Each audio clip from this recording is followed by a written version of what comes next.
Ladies and gentlemen, good morning to everyone.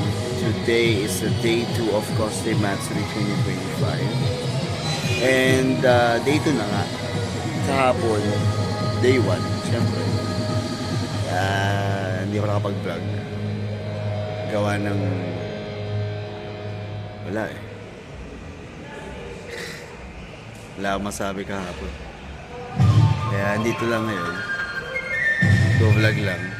Habang naghihintay, ayan, isasalta na si Pili. So, yun. Abang lang tayo. Mga clips lang naman ang gagawin ko. May papakita sa inyo mga kaganapan dito sa event. Hey, Pacquiao! Ang galing! 1, 2, 3! Wish you were here! Sino ba?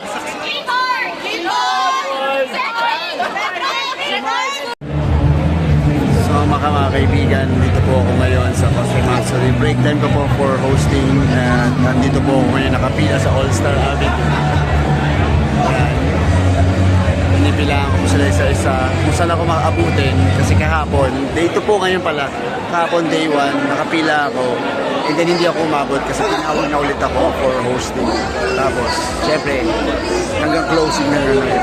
Kaya hindi na ako nakahabol sa iba pa.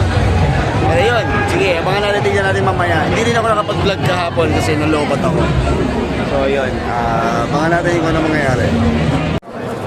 Hello, Rush and I. Happy New Year. See you guys next time.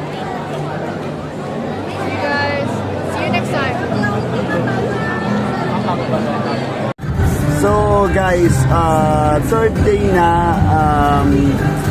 Sabi ko nung day 2 is ipapakita ko sa inyo yung mga kaganapan sa event na ito. Kaso di ko na nagawa kasi alam niyo yun.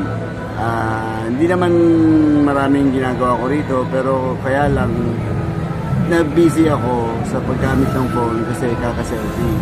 Kaya kalimutan ko na mag-record ng video kasi wala naman akong magandang video that time.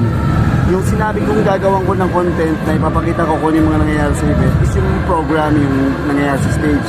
Eh ang problema, nag-host ako first of all. And second, pag bumaba ako sa stage, naglilibot ako, namamasyal. Actually, nakapila ako sa All-Star Avenue. Na nakita nyo naman, nag-video ako saglit doon, pero wala nang iba. Kaya hindi ko na-videoan yung mga nagpa-perform. Yung mga contest. So ngayon naman, yan, narinig nyo ngayon yung audio. Meron na, may contest na, kaso kakain ako, nagugutom ako. Kasi kakagaling ko lang ulit sa pila sa All-Star Avenue. Ang haba lagi ng pila doon. Ang dami nga nagsasabi sa akin ng mga staff ng mga bawat sa All-Star Avenue. Sumingit ka na, host ka naman. Tapos meron din mga nakakilala na, nakapila ka pa, hindi ka lang mauna, kilala ka naman na.